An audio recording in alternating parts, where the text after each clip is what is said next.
Good morning, everyone. I am happy to have you here today. We have a very, very special guest, which you all know about. It's former CEO of Sam Ash Music Corporation, Mr. Richard Ash, who has been so generous to devote at least an hour of his time to come and talk to us about basically what happened with Sam Ash, his story, and where you think the industry is going. I think it's going to be very exciting. So anyway, without much further ado, let's get split the screen and get Richard on here. Richard, can you hear me? Yeah, I can hear you. I'm about 2 minutes late, man. I promised you 10:10, and I raced as much as I can, but we got you here. So first No of problem. all, thank you for taking the time to come here and to kind of expose yourself to my questions and to all the people who are watching today. So I really appreciate it. You don't have to do this, but man, we're happy you're doing it. Oh, well, this has been my whole life for 50 years or so or more. And, it's all I know. It's all I do. It's a pleasure to be able to tell Okay. people what happened. Now, before we get into all the stuff that happened, you and I go back to what, the early 90s, right? I think so. Yeah, down on 48th Street. And those were good times, man. I mean, you remember all those great gear we had? We were making money. People were lining up around the store. That's the first time I saw you. You had black hair, big curly hair. You're always around the store, but you looked like a kid at that time. I was. I mean, I was probably I was in my 20s. Yeah. Those days, obviously pre-internet, there were like two music stores that were worth a shit. It was, Sam Ash and Manny's. There was no Guitar Center on the West Coast. There was no internet. And we had a handful of stores in the area, maybe 5 or 6 stores on the East Coast. And Guitar Center at the time maybe had 10 stores on the West Coast. And we never really competed on any level. And products started coming out in all categories, brand new vendors, and we took chances on some of this stuff. And the customers were, really we on 48th Street. You had a lot of jingle studios and stuff like that. These guys were looking for the latest and the greatest that came out. They just come in the store and look for whatever we had that was new. You and I were talking about the emulator, and Keyboard Magazine just had an ad saying "play a turkey," and I had I to pick actually, up okay, that was the actual I ad. remember that ad. I remember that. Okay, and I pick up the phone and I called. I can't remember his name, and I said, "What is play a turkey?" And he goes, "It's a sampler." I said, "What's a sampler?" And he explained. I guess I'm out of the screen now. Yeah. Okay. There we go. Yeah, Let me put you in yeah. full screen. And he explained it was called the emulator, and it was a sampler that you could, it was $8,000 at the time. And I said, well, that's a crazy amount of money. And we got them in, and we couldn't keep them in stock. And similar things happened with Roger Lynn and the Lindrum. I think the Lindrum had a huge effect on the music making world because it really did sound like a drum, and it was easy to use, and it was $2,500, but kind of anybody had to have one. And he never really took the company beyond the Lindrum. And it's still obviously used today. I guess it was bought by Kai, but it was still used today. And then the Prophet 5 came out, and everybody and his brother for some $3,000 had to have one because it was the first polyphonic analog synthesizer. And people would line up at the door when you could get one. All this stuff was made in the United States of America, believe it or not, when things were made in the United States. And it was a very different world. And then you had Oberheim. They came out with the first. They weren't. I think they came out around the same time. Oberheim came out around the same time as Sequential Circuits that made the Prophet 5. This stuff is extremely expensive. What Of about the course, DX7? You remember the DX7? The the lineup for D, that? DX7 was the first digital keyboard to come out. It was $2,000 in New York City, where I was working at the time on 48th Street. Uh, Nobody, even the next door neighbor, didn't have it, and we had people waiting around the block for over a year to spend $2,000. Now we're talking back, long time ago, and of course it changed the sound of records. Every record coming out had a DX7 on, and But what's really interesting is you talk about the used business. All of this stuff is worth a fortune today. You can Hmm. get your hands on a drumulator or your hands on an original, monophonic mode or prop. Any of these things are worth a ton of dough. So the used market, even for what we would consider obsolete technology, is huge. And companies are running to make analog products today to sound like the products of the 90s, whatever. But we Which were is, making money back in those days, well, Richard. we were making money. But we had, 48th Street was a block of music stores, and some people weren't making money because we started with one store and we worked our way up to six. And eventually we've actually bought Manny's because it's still very, very difficult in a place like New York City, because the cost of rent was so damn high that it was very difficult to make a profit. We had six storefronts on the block, and each storefront had like three floors above it because where are you going to put all the inventory? Very different times, and kind of a somewhat of a monopoly considering. I think the biggest competitor we had besides Manny's next door was Washington Music Center. And I would always argue, Washington Music Center is in Maryland. How could they be a competitor? But they actually were very, very aggressive on pricing back in those days. I think that, rest in peace, Robert Levin, Chuck Levin. Yeah, we go back, We go to back a long ways, man. we go back I a long ways, and we Yeah. watched. We took some chances. I was just reading something the other day about Keith Barr. It came up on my Mhm. Facebook thing that I had said, "Rest in peace to Keith Barr, who died about 12 years ago." And Keith Barr was a genius. I mean, he came out with, HR 16, man. Remember HR that? The 16. ADAT, all these Well, things. ADAT was a later, obviously was huge. It changed the world of recording. But prior to that, he came out with the first drum machine that anybody could afford that sounded fantastic. Yeah. He and his H- drum machines were inexpensive.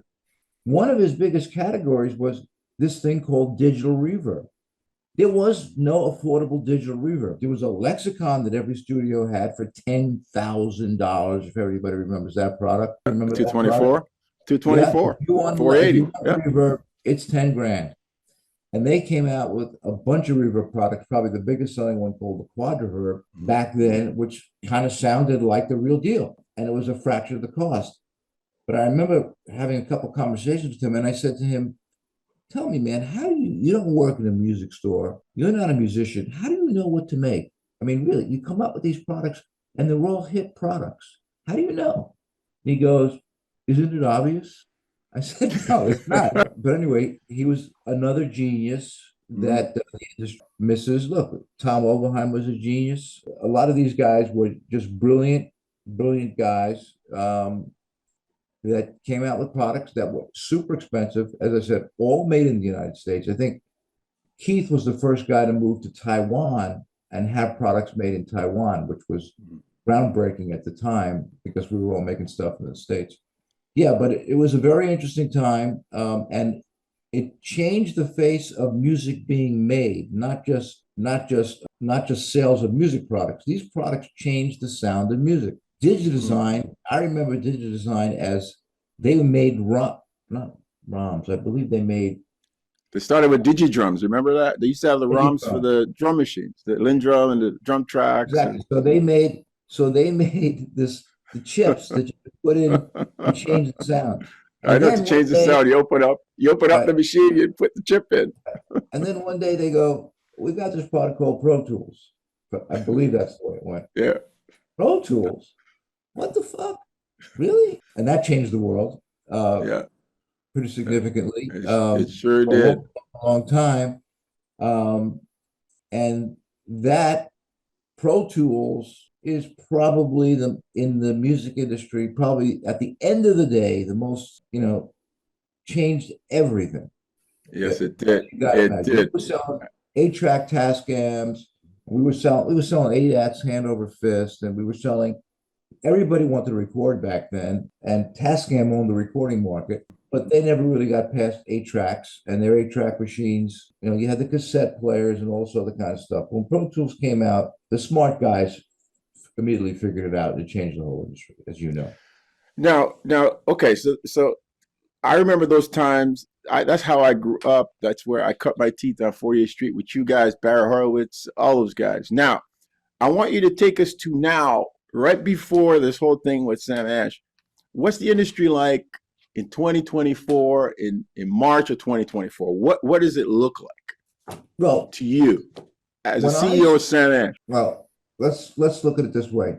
When I speak to vendors, I ask them this one question, and they all say, yes, you're right.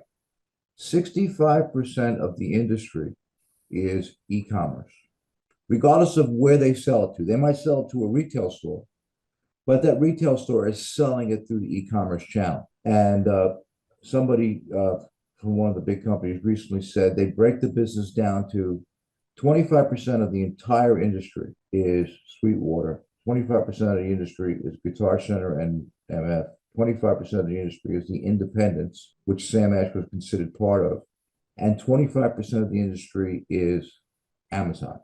Now, a lot of people believe that Amazon, nobody knows Amazon's numbers. They don't post their numbers, but Amazon goes way beyond the products that us music retailers sell.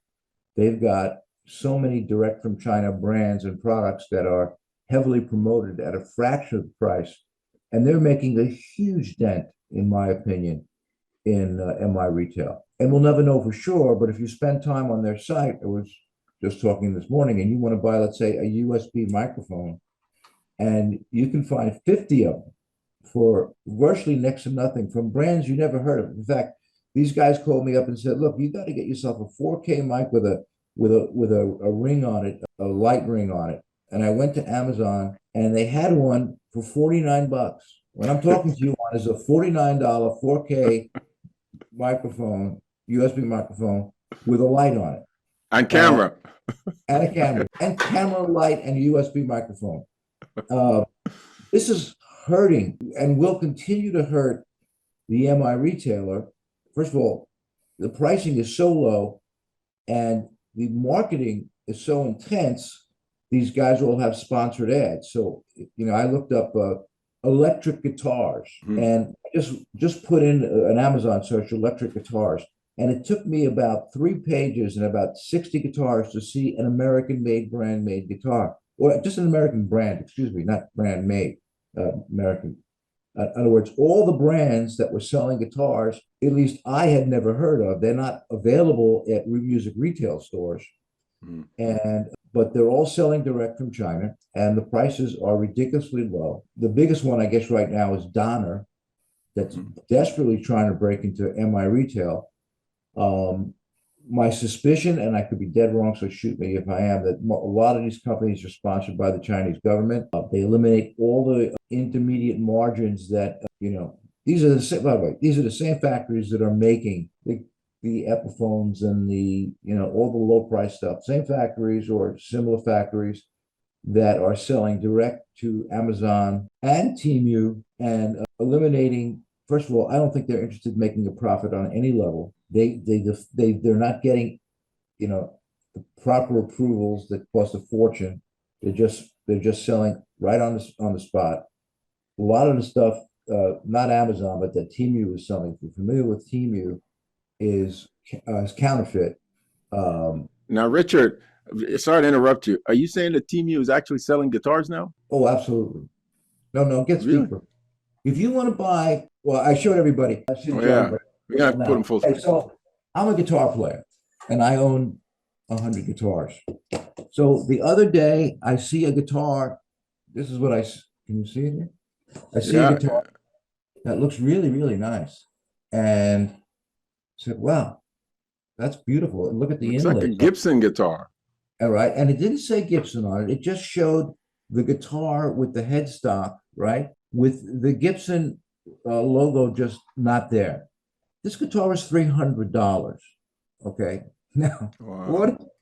what as a guitar player, I've got Les Paul Customs against the wall. Don't get pissed off at me, Gibson. I love you guys, but this guitar is about as good as a $4,000 Gibson. Okay, they'll hopefully get caught, but if they don't say Gibson on the ads, it just says guitar.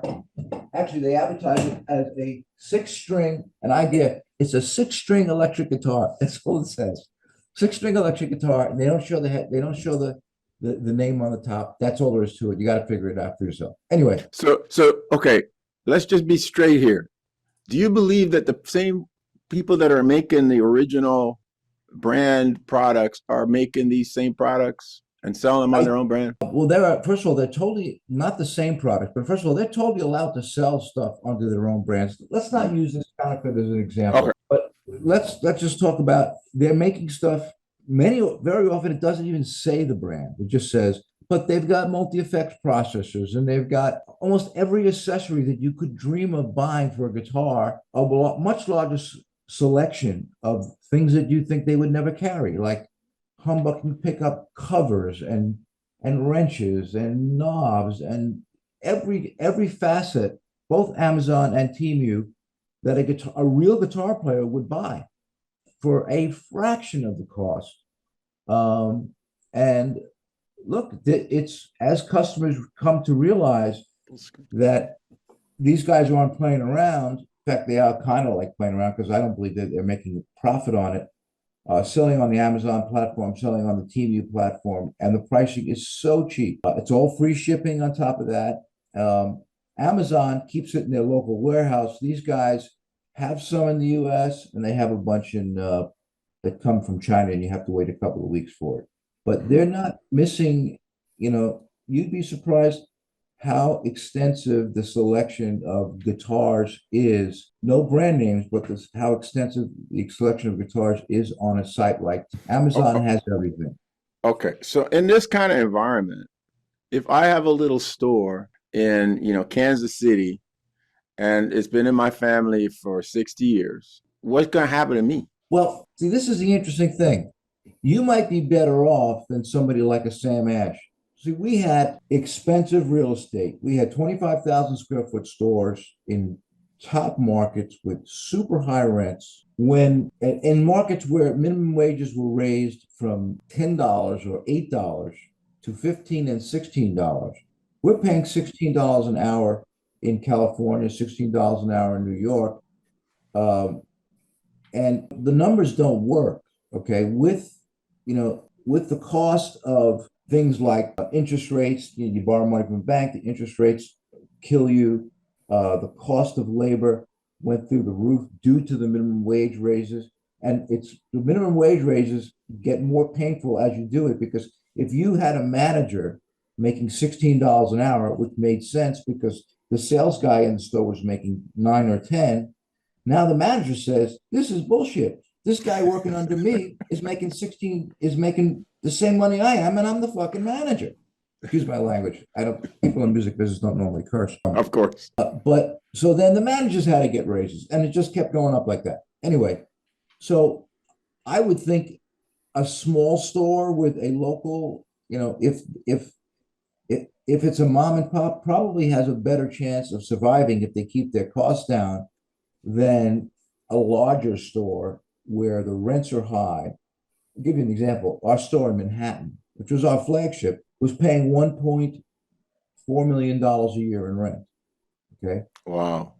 Okay. Now that store used to depend on a lot of tourists. There were a lot of reasons pre-internet for people to come to Manhattan. In fact, when I used to work on 48th Street, the one store did 40 million, the block did $40 million in sales. Anyway, that store was losing money hand over fist. We had to close it. And so the hardest part, if we want to go in order, I don't know, I guess we can just go this way. So the hardest part of when you have 44 retail stores and you have, let's say we had 20 stores that were losing money, not a lot of money, but losing money. So the smart guys in the room said, close them. Close your losing stores and put that inventory all together in your other stores and make them destination stores, which is what we plan to do. But closing stores with high rents is very difficult because you have leases. And if you have a lease for $1.4 million and you got 10 years left on the lease, you technically owe the landlord $1.4 million for the next 10 years. So all of our stores were kind of in that situation, and we didn't have the opportunity to close them. So they kept losing money. And you add that up, you have 20 stores losing money. And as I said, the only store that really lost a lot of money was the store in Manhattan. But it adds up. Store loses 100,000, loses 200,000. Sales in stores that used to do $7, $8 million dropped to $2 and $2.5 million. Now, why do you think it dropped? Why do you think it dropped so much? Because the customer realized that they can buy online almost everything we have and more so, and the selection online, even our website carried every item that a vendor made. You can't do that with Fender in a retail store.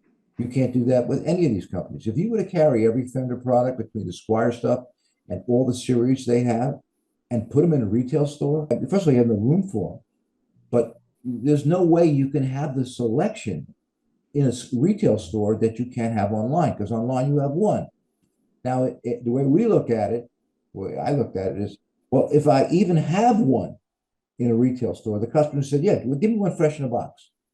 Well, it was impossible to have one Martin D28 out and have a backstock on it, let alone Taylor, let alone Paul Reed Smith, let alone the Gibson line, let alone Epiphone, let alone just keep going. Ibanez, all these things that you could have one of everything online. We had 4 distribution centers. We could easily handle that. But the retail stores became less exciting because you can't have that selection. Manufacturers would do product releases, like, when Fender does a product release, it's 60 SKUs of the same, they come up with I'm sure everybody, you got a lot of techies guys, but they sell musical instruments. Fender comes out with the Player 2 series. And the Player 2 series is not one guitar. It's Stratocasters, Telecasters, precision basses, jazz masters, Jaguars, duo sonics in 7 colors with different configurations. And so you look at it and you say, well, okay, so what does it cost to have the new Fender Player 2 series? And it's 70 guitars to have one. Okay. So, but then the kid comes into the store and says, where is the new Player 2 series that I saw online? It can't be done.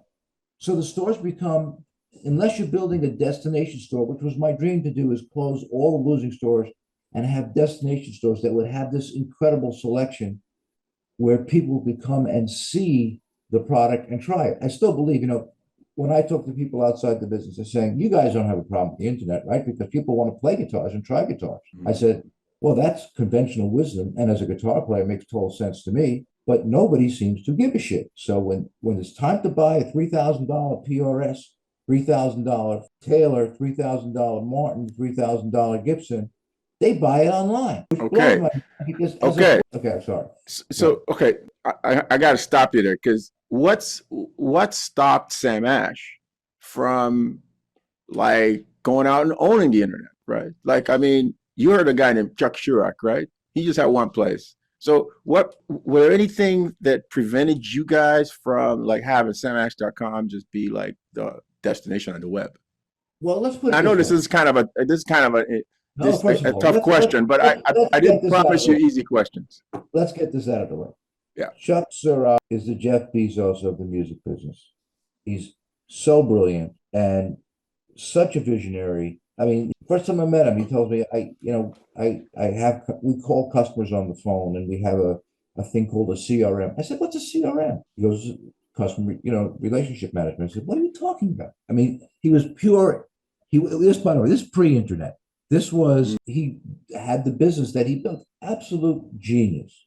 And so nobody can come close. Nobody can come close to his 600 people online calling customers, which is totally amazing. Nobody can come close to his marketing efforts. We know what Google advertising costs. I don't know what he spends, but it's got to be 20 times what we spend. So the question was, and we had this decision to make. What business are you in, Richard? Are you in the e-commerce business or are you in the retail store business? Well, I said, I want to be in both. Well, easier said than done. How do you have a great store and a great internet site? We had all the inventory we had on the web. We had everything. We bought everything. We stocked it in our DCs. Where we fell short was we didn't have the 600 people making the outbound phone calls. We did have a database of 800,000 customers in our Salesforce database, but the real killer was the brilliance or the I have to say, the pure marketing spend that Sweetwater put into the equation. Because if you go to Google and you Google anything, and getting to the point where to Google a toothbrush, that Sweetwater will come up in the top. Now they come up. So if you put in anything, they just take the whole top line is all Sweetwater. So let's say you never heard of Sweetwater and you wanted to buy a guitar or a keyboard or a drum set, and you just put into Google drum set. Okay, this Sweetwater company must be something. They're everywhere. Mm-hmm. So they built on that and built on that and built on that and stayed with that format. Smart. They said we'll never open a retail store. I tried to sell them our retail business, and they laughed at me and just said, "We never want to be in that business." I said, "Sure you do. You want to open stores. Stores are great, especially." Anyway, they didn't want to do it. They're brilliant, brilliant, brilliant guys. I'm shocked. I'm sure that Guitar Center is trying to figure out a way to catch these guys. But Sweetwater, I don't believe is, I believe it's just a brilliant, brilliant model, and is so far ahead of everybody else that, and it's amazing, by the way, hats off to Chuck, that he could leave the company and that the predecessors could carry on the legacy and the company continues to roll. Kind of like when Steve Jobs left Apple and so on and so on. Jeff Bezos left Amazon, and they're still rocking. So whatever happened there, but that's when I say that Sweetwater's 25% of the industry. I think most of the vendors would probably agree. I mean, that's part of the reason we could not compete on. And look, the fact that they photograph and set up every guitar that comes into the front door is incredible. That's the cost of that alone, photographing it, serializing it, all of that, all the things that they do. You probably know this. Everybody should know this. I think about 8 years ago, Sweetwater didn't sell guitars. That's right. They didn't. Okay. Because Chuck is the original keyboard guy. Kurzweil, right. All that kind of stuff. Not selling guitars. So when they went into the guitar business, we said, how are they going to sell guitar? They are now the number one guitar retailer. Now, people will tell me that many of the vendors will tell me that the Sweetwater is a bigger retailer for them and the big vendors than Guitar Center with 300 stores. Okay. How is that possible? I don't know if it's true or not, but that's what I've been hearing from the vendors. From their mouths, they said Sweetwater's our biggest customer. Well, I could reiterate for a lot of our brands, like in the software space, they are the biggest vendor. Well, yeah, I think they're the biggest in most every space. Maybe not drums, but then again, nobody's really big in drums except for the drum shops. But back to because I don't want to get on a whole thing about Sweetwater. Sweetwater, we can hire them to be on their own show. This is about Sam Ash. So now, what about COVID? How did COVID? Because COVID was supposed to be a real nightmare, but on some levels, some parts of our industry really popped up, right? Well, here's what happened. What happened to Sam Ash? Well, COVID was an interesting thing. The desire for product went through the roof. Okay, you couldn't keep a studio monitor in the store. You couldn't keep a keyboard in the store. You couldn't keep anything. We were sold out of everything. The vendors were caught by surprise. Sweetwater brilliantly either saw it coming or just had the inventory to handle it. But within the first 3 or 4 weeks of COVID, we were out of everything. We had nothing to sell. Our sales plummeted, and then of course they closed our stores. So we had 44 stores closed for almost 2 months, and we had to basically put everybody on. Put them on full screen. Sorry, go like this. Anyway, so it killed us. The vendors were completely caught by surprise and didn't have the stuff on order. And since everything is made in China, which is the truth, they had to go and order the stuff, but it takes 90 days to 120 days to get goods from China. Retailers and manufacturers over-ordered because they all thought that this is never going to end. The music business after COVID and during COVID is a new world today. It's the new paradigm. Everybody wants to play the guitar. Everybody wants to play the keyboards. Hey, here's one. Interfaces. You couldn't find an interface anywhere on the planet. We were flying them in from Focusrite and paying and they couldn't even get them. Focusrite actually was one of the better shots to come up with interfaces, but anything that was even close to an interface was sold out. You couldn't get anything. Anyway, so how did we come out of COVID? So we're all got huge orders in. Some of the vendors got creamed when the merchandise started coming in and the business came back to normal. We didn't really get creamed there. What we did get was we got $10 million from the federal government for whatever the PPP, was it called that? PPP loans, yeah. Yeah, which helped us greatly at the time, staying afloat considering we were closed for 2 months. The merchandise started coming in. But what we like to say is COVID taught the customer that buying online is the way to go, because that's the new paradigm. Buying online. Now COVID really sealed the coffin on brick and mortar retail. So we believe that after it happened, our stores started sinking, and we were seeing drops, precipitous drops in sales in many of our stores of 15%. And I would say, what the hell is going on? What happened to the customer? We don't know. They're not coming in the store. They're shopping online. And of course, there was a period of time after COVID where we opened the stores and we did have very little inventory. And the customers were disgusted. They came to a store, there's nothing here. Why would I ever go to that store again? They don't have anything. They don't understand the particulars of the industry with when the merchandise is coming in and all that kind of stuff. So we lost a ton of ground there. But probably the thing that, say what led to the insolvency of Sam Ash was really based on the banks we dealt with. We had, I don't know how many retailers are on this call or whatever. We had an asset-based loan, and we had one for 30 years. We had a lot of inventory. We owned a lot of our inventory, and the banks lent us on our inventory. We were with Wells Fargo, and we had a great deal with them. And when we had this bad year, or bad year and a half of sales. What years were those? Very recently. 2022 and 3? And 2023, correct? Yeah. They said, we're not comfortable, so we'd appreciate you finding another bank, okay, that will take on the loan, okay, because we're not comfortable. Very conservative bank. We were always with them 25 years. They put us with, I'm not going to ever mention the name of the bank, with a bank that was really not interested in giving us a asset-based loan, but was really interested in liquidating our company, which is the last thing we wanted to do. We thought the plan was, and I announced the plan embarrassingly to all my vendors, that the plan was to close the 24 stores that were 20 stores that we were going to close, take that inventory, put it in the existing stores, and have destination stores and a better website. These guys, this particular bank, decided they found some loophole in the language of the 80-page document or whatever it was that said, oh, if you don't do this by this date, which was like 6 days after we signed, we have the right to liquidate your company. We have the right to not give you any more money. So let's say we were bringing $3.5 million a week in.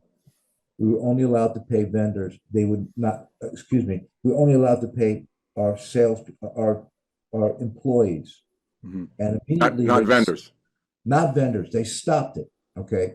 Now, this was embarrassing me. I love these vendors, and I've dealt with these vendors all my life. And they said, we're not giving you any money because we're liquidating your inventory. They had a 13% interest rate. We can make more money liquidating your company than we can just charging 13% interest. So very shortly, within business was actually okay. And money was coming in, and we could have kept going. They decided to, they put us in default, and default allowed them to no longer fund our vendors. So all of a sudden, not a nickel went out to any vendors, and a lot of vendors got ripped off by this particular bank because there was no need for it. It was not necessary.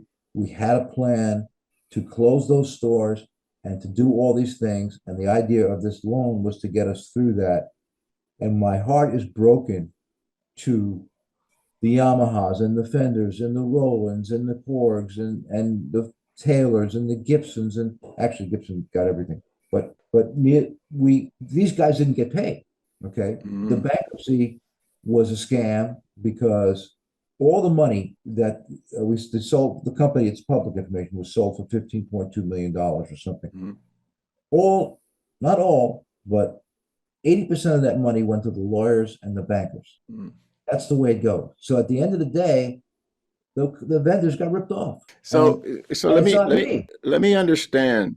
If you didn't have these 2 bad years, would this have been possible? No, because Okay. we had a wonderful relationship with this bank, with Wells Fargo. Wells And we Fargo, had, right? right. And we had plenty of inventory because Right. that's what the asset-based loan is. They look at how much Right. inventory you have and how much will we lend you off the inventory. And Right. watch, by the way, you can ask any vendor that's on this call or anyone, up until somewhere around May, we were never late. We took every cash discount. We never paid our bills late. This did not happen. This was not like lingering. These guys started paying slow. No. It was shutting off the spigot in one day. One day they decided. So it happened overnight because we were still doing business and the vendors, we were selling out and the vendors were not shipping, period. They were not getting paid. They were not shipping. They were angry. They were pissed off. Um, and I lost my whole company over it. The vendors will recover, but they got ripped off and it wasn't fair. And this whole situation is heartbreaking to my family. You know, my brother Sam just passed away. Luckily, he missed the bankruptcy by about 5 months.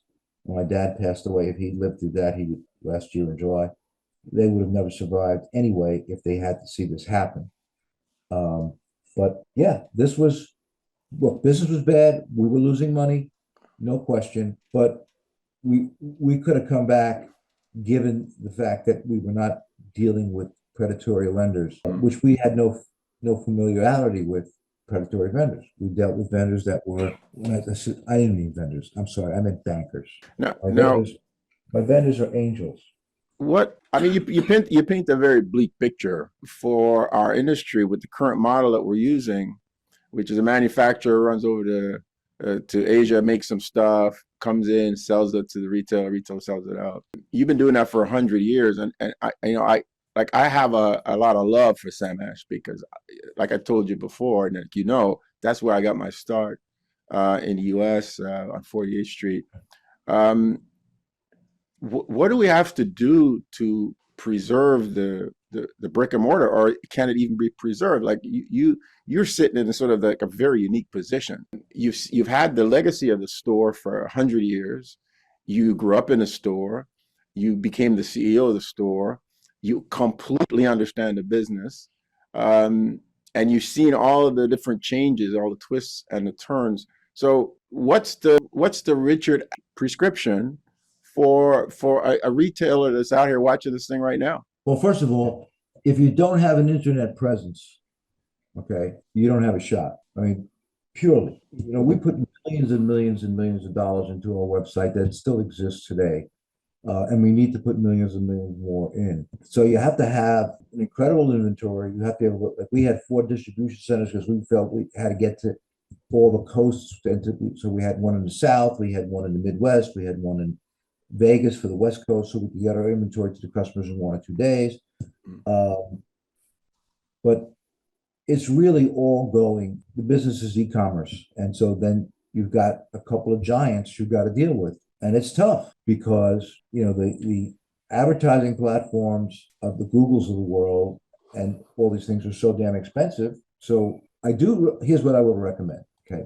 Our best business and our fastest growing business while business was down was the used business. 15% of our sales were used. As I like to tell people, everything that was ever made since the 1950s is still viable today. Maybe not drum heads and drumsticks and guitar strings, but there's no Gibson guitar. Nobody throws away a guitar. They just don't do it.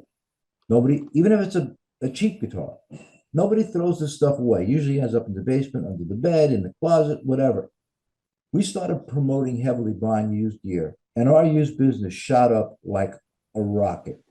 We sold a lot of it on Reverb. Reverb is a $1 billion company right now. The problem that e-commerce might have, like a Sweetwater, is that they don't have access to the used product that the guy on the street does. So everything we bought was a street buy, and you can make a viable, profitable business buying used. I mean, Sweetwater has their which is a noble effort. They were waiting for it. They just introduce They just a used system. Yeah. Reverb is way ahead of the game there. But at the end of the day, where are you going to sell it? Okay, if you want it, what we found out is customers didn't want to dick around with putting it on Reverb and trying to wait for the money and wait for the guy, and then it comes and it's not what they expected and all that kind of stuff. So we had this incredibly growing, vibrant used business. And it'll never go away because everything that was made since the 50s, whether it was a guitar or even a keyboard, is valuable today. Mhm. DX7s are worth a lot of money. All this Not, stuff. These not to organs. mention all the excess products bought in the COVID time. A lot of it ended up on the used market. The people get back to going outside or going back to what they were doing before the pandemic. Right now, I saw something that I thought was kind of offensive, is that Fender has now opened up a used store on Reverb. Now, if anybody from Fender is listening, guess what? Fender doesn't have used product because they don't have stores, so it's not really used. They call it used. They're whatever they're doing, let them do what they want to do. But the selling direct model. Now we don't know how. Every vendor sells direct now. Some are successful, some are not. Fender is extremely aggressive. I get 2 emails a day from Fender offering me discounts to buy direct from them. But everybody else is selling direct. So that makes it even more dangerous for the brick and mortar guy. Now, I want to get your feeling on something. We got this exchange thing that actually you guys were the first to sign up with Guitar Center on Exchange. I'm just curious why that didn't happen for you guys. Like the way it did for some of the other companies, and then what do you think? What were some of the, because we see it with some retailers, right? Is there some retailers that could do it quickly? Some retailers have something that's preventing them from doing it quickly. We always get the excuse that there is no IT resources. Their system is not compatible. They don't have the right this or the right that. That's true. What do you think? What was the reason that you couldn't? Because we sold 2.5 million transactions on his system, right? So how come you didn't catch? What prevented Sam from catching 500,000 of those? We had IT problems getting it into our. We have 2 systems. We have GERD, which is a point of sale that works directly with our Magento website. We totally blew it there. There's no question. We all know we blew it. Every time we get a cost back from a series of vendors, what would it cost to integrate your platform to us? It was too expensive, and clearly, I'll take responsibility. My mistake. John Moll, the buyer, was all for it. Obviously, we lost a lot of sales because of that. Mistake, absolute mistake. Okay. Now, we have another idea, which is we think I believe the stores have a great value to the manufacturers. Like, for example, if you always talk about this last mile, the stores are kind of last mile. Going back to that mom and pop in Kansas, that mom and pop in Kansas could be an experience center for a brand. They could put stuff there. They could pay the mom and pop to put the stuff on the wall. Mom and pop could be the pickup center. They could be the repair depot for people in that region. And so we dream of a world where the retailers are experience centers. It's beyond just buying and selling and warehousing and profit and loss. It's like they provide a location. And people can come to that location, experience the products. We've seen examples of it around the world, but the inventory pressure is pulled away because the inventory is parked in a logistics center nearby, and you're just there to touch and feel the gear. And if stuff is sold in that region, you get a piece of it. What do you think? I mean, do you think that kind of model could work? My word to the vendors is, and I think this is a huge mistake and comes down to total miscalculation, is we had 44 stores in major markets on major thoroughfares with a major brand name. And I would say to these vendors, that's a cool product. I can't afford to put that in 44 stores. It costs $4,000. So why don't you put it on the floor on your dime so customers can see it? Exactly. Why not? They all, because they didn't want to spend the money. I said, but you're making a mistake here. You're spending all this money advertising, okay, on internet or whatever, but you could have this 88 key chord keyboard that it's not going to sell a lot, maybe it'll sell a lot more, but I can't afford to take a $4,000 keyboard and put it on display. Nobody buys a keyboard off the display in 44 stores. You guys have to step up to the plate and give us the demos or lend us the demos so that the customers have that experience. Every vendor down to the last soul on all decline. No, we can't afford that. Well, okay, fine. You can't afford it. Nobody will ever get to try that guitar. Nobody will ever get to hear that guitar. Mm-hmm. How can they? We can't afford to have them and then have backstock as well. We'll carry a backstock maybe if you put one on the floor. But don't you want to be able to say, hey, if you want to see this keyboard, go to 34th Street in Manhattan. Go to Exactly. Miami. Exactly. Go to Las Vegas. Go to Sunset Boulevard in Hollywood. Go here, go there. There's music stores in the biggest markets. Our stores, Amazon told me this, our stores, 80% of the population lives within 20 miles of our stores. Yeah. Hey, man, put the stuff there. There you go. That's your last mile. People can go there and try it. Yeah. Yeah. No vendors were into playing that game. They wanted the sale. They wanted to get paid right away. Okay, fine. So for the record, I want to say that you think it's a good idea. I think it's a fantastic idea. And I think the vendors are counting their pennies backwards and really not thinking it through, because there's a lot of products that fail simply because nobody ever saw it. All right, I got another thing to throw at you. All right, and this is my pet peeve. Now we're really getting personal here. Now, are there too many products? Why the hell do we need 700 different types of microphone brands? Don't you think we got too many people going over to China and making stuff and just bringing it back and dumping it on the retail channel? Honestly, do we need that many product brands? Absolutely. How many speakers are there? How many powered speakers are there in the Sam Ash chain? Well, we didn't carry everyone that was there, but a lot of them, we didn't carry. We only carried the premier brands. We carried QSC, JBL, what's that company? Electro Voice and Bose. We didn't go beyond that. But I would say there's way too many guitars. I would think, because these companies live and die off this thing called MPI. If anybody ever heard the term, it's called New Product Introduction. Most of these companies that we're talking about are owned by investment bankers, right? So Fender is owned by an investment bank. Gibson is owned by an investment bank. I can go through the litany of a lot of these companies. Roland is a public company. They've got to perform. So how do they perform? They sit down with the board of directors. We just came out with this new series of the same series we had before, and we're going to shove it down, the dealers' throats. And I think eventually the dealers are going to go, wait a minute, man, we got, like I said, this Fender Player Series 2. The Player Series 1 didn't sell. So why did you come out with the Player Series 2? Did they do any research? Does anybody do any market research? Is anybody asking for the 2 and the 3 and the 4 and the 5 and the 6? I doubt it. I think this is all about maybe sitting at the very top, somebody deciding we need to have more product out there, because we know that there's a certain amount of dealers that will buy at least everything we make when it comes out. So we fill that pipe until the dealer, and we spend a lot of money on marketing. So we do a whole marketing thing. We get this stuff, and you have to have it in your store on Tuesday because the launch is Wednesday. So you have to order it now, and when it gets there, boom, it's going to sell. The problem with that is after Wednesday, nobody gives a shit anymore. So yeah, there's too many products out there. Companies are trying to grow their businesses, no question. They don't have a choice. In many cases, it's their jobs that are on the line. That business is not growing. What do you got up your sleeve?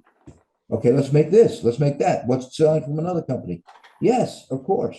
I don't know what you can do about it, but they're in business to make money, and they're in business. And when products slow down, how else do you grow it? By trying to come up with something new. Maybe it'll be hot, maybe it won't be hot. In many cases, it's not. And the dealers, in many cases, are saddled with that inventory of, we bought it, it's new, they promoted the shit out of it, and then all of a sudden it's old news. And will they take it back? No, never take it back. Will you give us markdown money? No, we will not give you markdown money. So you shove this shit down my throat, and you expect me to just sit there and, just wallow in my own crap and sell it below cost? Uh, that's happening a lot more every day. And I would think it's really more of the guitar companies doing more and more of that. Much easier for a guitar company and keep, I mean, keyboard companies, as you know, the amount of technology and what's the word, engineering that goes into making a new keyboard is a lot different than making a guitar in a different color. But yeah, they're trying to grow their businesses, and they're trying to grow their businesses on the backs of their retailers, and Mhm. they do not treat their retailers right. And the distributors too. Don't forget the distributors. It's just the distributors, the bank. Yeah. Listen, man, we could go on. I mean, I think the Anybody want to ask any questions? I'd love to yeah, answer I think we questions. open it up right now for questions for Richie. Richie, I could call you Richie, man. I don't have to You call can you call me Richie. I know Richie. you as Richie, man. I know you as Richie. That's fine. I'll take So it. if you got questions, just type it in the chat, please. Richie is not as busy as he used to, but he's still busy.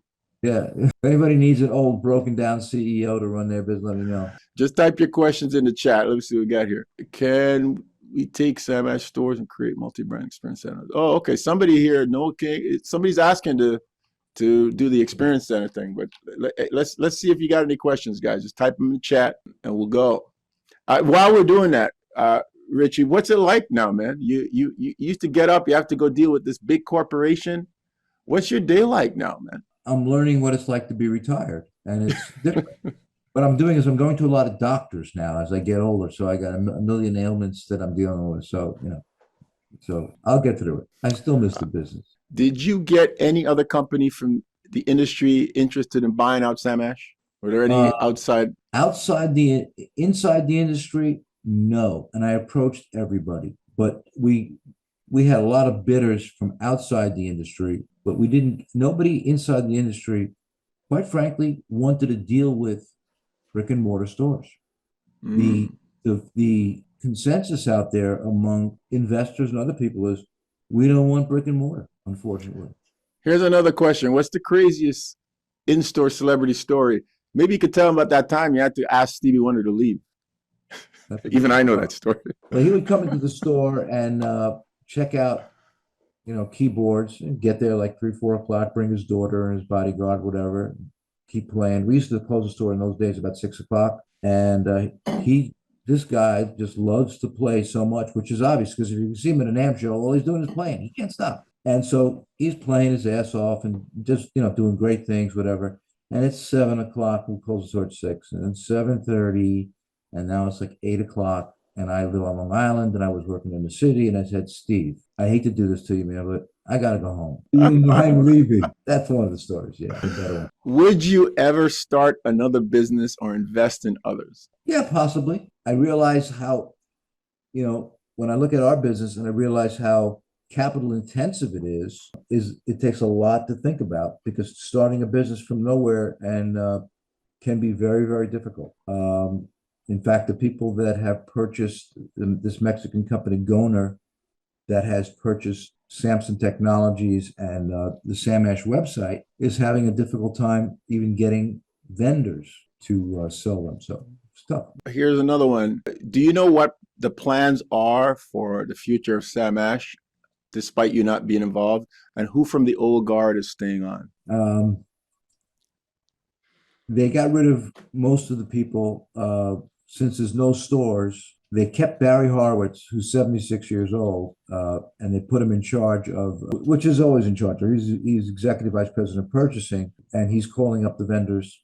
And my son Derek, who ran the e-commerce, still running e-commerce. But that's about it. I mean, a couple of buyers, but a lot of buyers left. So we'll see. Okay. But it's without the stores, it's a very different company. And we closed 2 of the distribution centers, so we only have 2 distribution centers right now. Now, if anybody wants some great stores, we have a bunch of stores that we don't that are empty, that are set up as music stores that the landlords would be glad to rent them to you. Throughout the Samash store, this is the last question, and we're going to wrap it up because we got to bring in the vendors after this. Throughout the Samash history, what was the item you sold the most quantity of? If you have to elect just one, what was the most successful product you think? A lot come to mind. I can't, things like ADATs, things like DX7s, things like, there's not. Korg M1. What about the Korg M1? That was a big seller. Korg M1 was gigantic. There was a number of huge products over the years that were really, really big sellers. And then, I need more time to sit down and do my homework and go through it. I'm sure there's a million things that I missed, but those were some of the back in the day of the biggest selling products. And I lied. I'm going to give you one more question because this one kind of sounds interesting. What do you think about AI and the future of music equipment? Great question. I don't know the answer to that. I'm sure that it will have a profound effect, but I don't know at this point when it will happen and what kind of products it will end up in. It's going to start writing music, I understand, which is interesting, and we'll get to the point where it's producing music. What it'll do is get rid of all the musicians and just use AI to do all the composing and the recording and all that. How's that? That's probably And I got one last question, bro. How many guitars you have? 50 or so, yeah. I've been collecting. I'm a guitarist, and I've been in the business all my life. So I got most of the guitars I got. Many of them were gifts from vendors, over the years, and I love them. And I'm still buying guitars from Temu. I know. I saw that. You're addicted. Well, listen, man. It's been a pleasure. I'm gonna let you go. We took you for longer than I promised. I really, really thank you from the bottom of my heart. I think we got a really frank, simple discussion today. I had a script that I completely didn't follow anything on this script here. We just kind of rocked. I'm going to be in New York towards the end of the month, so I'll look you up, man. We got to go for dinner. It was great. Man. It's great seeing you, man. You too, man. And you look great. And I'm really sorry. My heart bleeds for what happened. Sam Ash started our company. I've started Me Out. We love Sam Ash. I hope it could continue. But I'm just so happy that you agreed to do this. And one other thing. Thank you for all the people that tuned in to watch my best audience ever. This has been our biggest meeting, man. This is the biggest attendance we ever had. Everybody wanted to hear from you. So. All right, man. So thank you so much, man. Really, really appreciate it. Richard Ash, everybody. Come on, everybody, put in the chat. Put some kind of tribute to this man in the chat. Let's come on. Let's go. Let's go. Let's go. Chats, or how's that work? You can read the chats. I think if you go to the Zoom link, you can see the chats in there. Yeah, I can answer them. A lot of applause. You could even chime in there. Really, really appreciate you taking this time. To really talk to us and talk to everybody here. And I think we even got a couple. I looked through the meeting notes and I saw a couple of people from Sweetwater. So I'm sure they enjoyed this meeting. Yeah, they are the guys. I don't think they ever heard anybody from a competitor talk so nicely about them. Yeah, well, they're amazing. Yeah. And hats off to Chuck, man. He's a brilliant man. Yeah, Jeff Bezos. I have to remember that one. Jeff Bezos of our industry. Absolutely. All right. Take care. Thank you, Richard. Be good. All right.